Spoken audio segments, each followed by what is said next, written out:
Hello, good morning, नमस्कार, आदाब। एक बार फिर से आप सबका स्वागत है बायफर स्टडी स्टूडियोज चैनल पे, which is a part of Unacademy. तो शुरुआत करते हैं आज के दिन की और देखते हैं आज कौन कौन से क्वेश्चंस हैं। इसके अलावा ये ध्यान रखिएगा कि सुबह 7 बजे अपने लोगों का करंट अफेयर्स का क्लास रहता है, तो please be live in the session. क्योंकि अगर आप अभी भी इस क्लास को छोड़ रहे हो, मिस कर रहे हो, आपको लग रहा है कि मैम ईजी वाले क्वेश्चन लाओ ना, तो यार देखो, लाइफ में हर चीज़ अगर ईजी हो जाए तो फिर फ़ायदा ही क्या है। और सबसे बड़ी बात तो ये है कि अगर सपोज करो जब पेपर में आप आंसर ही ना कर पाओ तो ऐसे करंट अफेयर्स का क्या काम, समझे। तो प्लीज़ सेशन में थोड़ा सा टाइमली आ जाया करिए। ये करंट अफेयर्स का जो क्लास आपका होता है 7 से 8 बजे तक, ये आपके हर एक एग्जाम के लिए इंपॉर्टेंट होता है। आप किसी भी एग्जाम का पेपर उठा के देख लो, रेलवे से लेके यूपीएससी तक, दैट विल कवर। ओके, चलिए। अच्छा, इसके अलावा सब्सक्रिप्शन आपको बता दें, आपकी जो टाइम लिमिट है वो ख़त्म होने जा रही है, क्योंकि ये बैचेस का जो ऑफर है ये खत्म हो जाएगा 12 तारीख को। तो अगर आपने अभी तक इसको ज्वाइन नहीं किया है तो ज्वाइन कर लीजिए। आप किसी भी एग्जाम की तैयारी कर रहे हो, एसएससी है, एनडीए, सीडीएस, या सिंपली समझ लो अगर आपको जीएस पढ़नी है, मैथ्स पढ़नी है, इंग्लिश है, रीजनिंग है, अगर ये बिल्कुल बेसिक से पढ़नी है तो this is the right batch, आप इसको ज्वाइन कर सकते हैं। 14 मंथ्स के लिए ये बैच आपको मिल जाएगा 6000 में, और यहाँ पे 28 मंथ के लिए, क्योंकि 2 साल का सब्सक्रिप्शन लेने पे 4 महीने का आपको सब्सक्रिप्शन फ्री मिल रहा है। तो ये आपका करीबन 75 पड़ेगा, क्योंकि इसमें आपको कोड यूज़ करना है, दैट विल बी कृति 10, और इस कोड के साथ में आप क्या कर सकते हैं, इसको ज्वाइन कर सकते हैं। ठीक है, चलिए। तो सबसे पहला क्वेश्चन आपके सामने आता हुआ, where is the national defence academy located. जो नेशनल डिफेंस एकेडमी है वो कहाँ पर लोकेटेड है, तो इसका आंसर क्या हो जाएगा, पुणे के अंदर है। अब आप कहोगे कि मैम ये तो देहरादून में भी है। जी हाँ, देहरादून के अंदर भी है, but this is the centre, and जो देहरादून के अंदर है वो इसका सब पार्ट है। जैसे कि हम कहते हैं ना IMD, अब ये एक्चुअल वाला कहाँ है, दिल्ली के अंदर, लेकिन इसका जो सब पार्ट है आप देखोगे पुणे में भी है, कोलकाता के अंदर भी है। ठीक है, अगला, which country has won the football world cup in 2010। देखो, लास्ट वाले फुटबॉल वर्ल्ड कप की बात करोगे तो कौन जीता था, आप कमेंट चलो हम ही बता देते हैं, रशिया में हुआ था, फ्रांस ने जीता था और क्रोएशिया को हराया था। ठीक है, तो यहाँ पे ये ध्यान रखिएगा 2010 का पूछा जा रहा है, तो स्पेन ने इसको जीता था। ठीक है, और अगला वाला जो होना है वो कतर के अंदर होगा, और कतर के अंदर अब होता है कि नहीं होता है ये तो तभी पता चलेगा, क्योंकि सिचुएशन आप देख ही रहे हो क्या चल रही है। अगला, by which name was the Indo China agreement sign in 1954। India और चाइना के बीच में, एक्चुअली आप कहीं पर भी देखोगे ना तो ऐसे लिखा हुआ नहीं होता है, हमेशा ऐसे लिखा हुआ होता है, साइनो लिखा जाता है इसको, राइट। मतलब कहीं पे भी आप देखोगे साइनो वॉल लिखा होता है, इंडिया साइनो वॉल लिखा होता है, या आप देखोगे इंडिया साइनो एग्रीमेंट लिखा होता है। तो ये थोड़ा सा ध्यान रखिएगा। इसको कब साइन किया गया था, 1954 में, और इसका नाम क्या है, पंचशील एग्रीमेंट।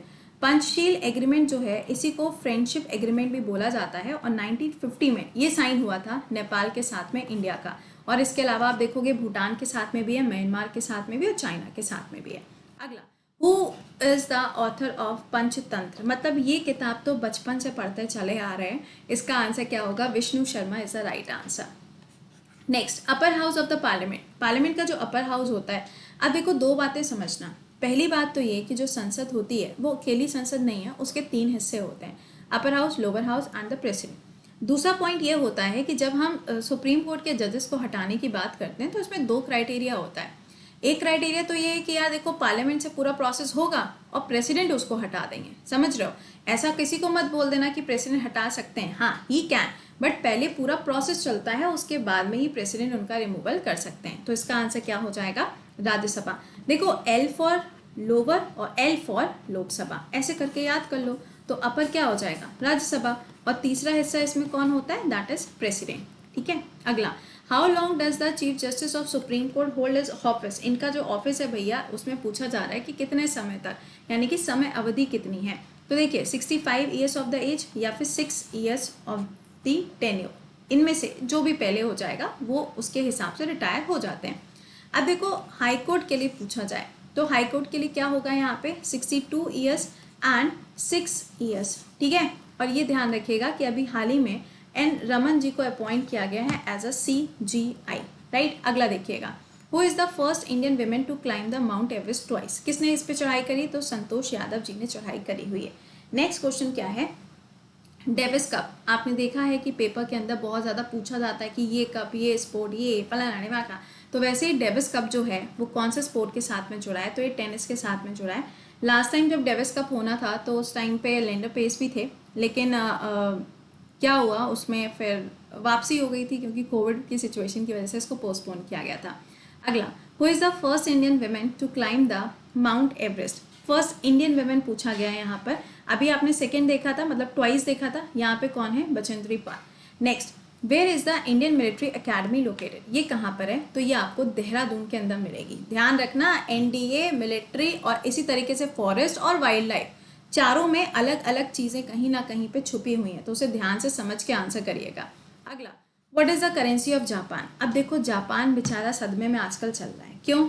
अरे टोक्यो ओलंपिक्स भैया, पिछले 3 सालों से पैसा खर्चा लगा के बैठा हुआ है, अब कैसे काम चलेगा? ओलंपिक्स नहीं होंगे, टूरिस्ट नहीं आएंगे, प्लेयर्स नहीं आएंगे, तो वहाँ पे पैसा कैसे आएगा बताइए? तो अभी बेचारा वैसे भी सदमे में बैठा है। अब इसकी करेंसी क्या है? येन है। इससे पहले भी ये रिसेशन की कगार पे आके खड़े हो गए थे बट बच गए थे, लेकिन इस बार सिचुएशन कुछ ज़्यादा ही क्रिटिकल है।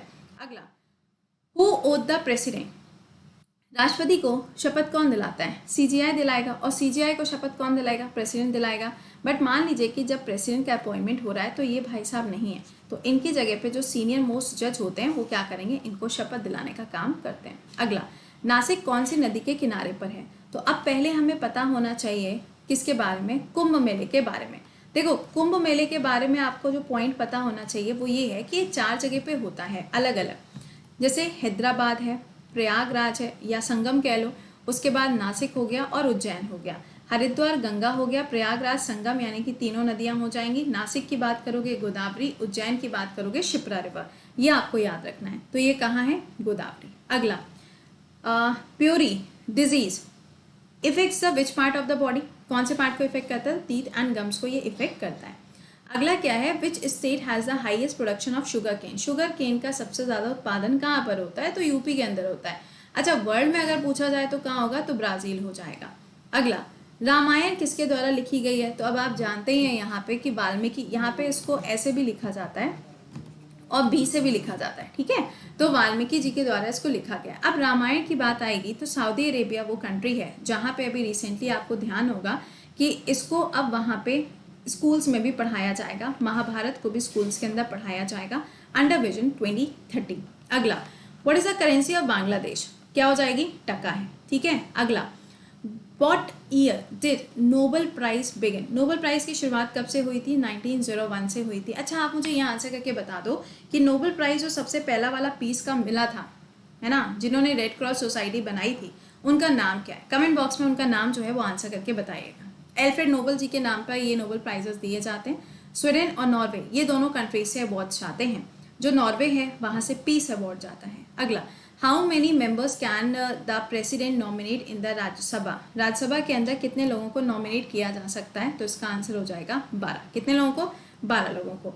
अगला, who was the captain of 1983 world cup? कौन हो जाएंगे? कपिल देव। और उसके बाद में अभी जब इंडिया ने जीता था 2011 में, तो उसमें कैप्टन कौन थे? That was one and the only, that is Mahendra Singh Dhoni. अगला, who is the Indian to take all the 10 wickets in the inning of the test matches? किसने ऐसा कारनामा किया था? तो जंबो, जो जंबो के नाम से जाने जाते हैं, दैट इज अनिल कुंबले। कौन सी स्टेट से बिलोंग करते हैं? कर्नाटका से ये भी बिलोंग करते हैं।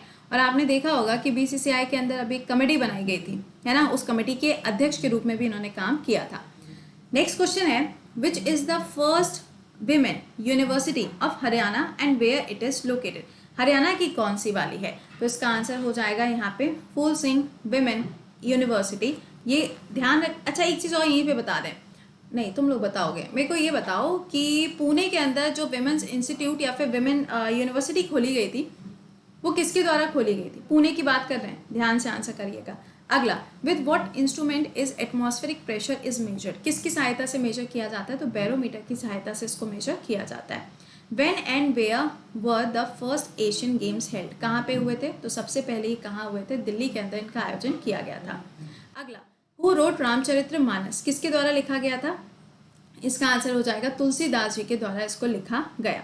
अगला क्वेश्चन है, when is the shortest day in the northern hemisphere? Northern hemisphere में सबसे छोटा दिन कब होता है? तो 22 दिसंबर को। सबसे बड़ा दिन कब होता है? 21 जून को, जिसे हम योगा दिवस के रूप में भी सेलिब्रेट करते हैं। अगला, what is the normal blood pressure of human body? Human body का नॉर्मल ब्लड प्रेशर कितना होता है? 80 एंड 120 के बीच में ये रहता है, ठीक है। अगला, quit India movement started, simple question है यार, इसको क्या एक्सप्लेन करना है। तो 1942 में, और ये ध्यान रखिएगा कि क्विट इंडिया मूवमेंट जब स्टार्ट हुआ था तो ये महात्मा गांधी जी के द्वारा स्टार्ट किया गया था। डू एंड डाई का जो कॉन्सेप्ट था वो यहीं से निकल के आया था। When does the lunar eclipse occur, ये कब अकर होता है, तो फुल मून के टाइम पे इसको देखा जाता है। How many chromosomes the human body have, human body के अंदर कितने क्रोमोजोम्स पाए जाते हैं, तो ये ध्यान रखिएगा। पेयर में पूछा जाएगा तो सामने लिखा हुआ है, और अगर आपसे पूछा जाता है यहाँ पर, सपोज करो अगर सिंगल सिंगल पूछ लिया जाए तो ये ध्यान रखिएगा 46। अब मेरी गणित अच्छी है, समझे, चलो अच्छा। तो ये तो थे क्वेश्चन जो हम लोगों ने डिस्कस किए हैं। इसी तरीके से आपको हर दिन जो प्रीवियस क्वेश्चंस आ चुके हैं या फिर एक्सपेक्टेड क्वेश्चंस हैं वो आपके कवर किए जा रहे हैं। बस इसको प्लीज़ लाइक और शेयर मारते रहिए, और साथ में 7 बजे की क्लास में लाइव आते रहना। देखो 7 बजे का क्लास आप जानती हो कितना इंपॉर्टेंट है। इसके अलावा जो आपके स्पेशल क्लासेस हो रहे हैं, एक है 10:30 बजे, एक होता है दोपहर में 2 बजे, तो दोनों की टाइमिंग्स आधे आधे घंटे की होती हैं। स्टार्ट ज्वाइनिंग पे, ओके। इसके अलावा यूपीएससी बैच, भैया 12 तारीख को डेट खत्म हो जाएगी क्योंकि बैच स्टार्ट हो जाएगा, और ये ऑफर भी आपके लिए खत्म हो जाएगा। इसमें प्रीलिम्स, मेंस एंड इंटरव्यू, साथ में टेस्ट सीरीज, मॉक टेस्ट, सारी चीज़ें आपको यहाँ पे प्रोवाइड करी जाएंगी। तो प्लीज़ इसको टाइमली ज्वाइन कर लीजिए, और आपका जो स्कॉलरशिप टेस्ट होता है वो संडे को रहता है, ठीक है। चलो अच्छा, तो मिलते हैं आप लोगों से। टिल देन खुश रहिए, मुस्कुराते रहिए। अभी 7 बजे लाइव आके आपसे मुलाकात करते हैं। Bye bye and take care.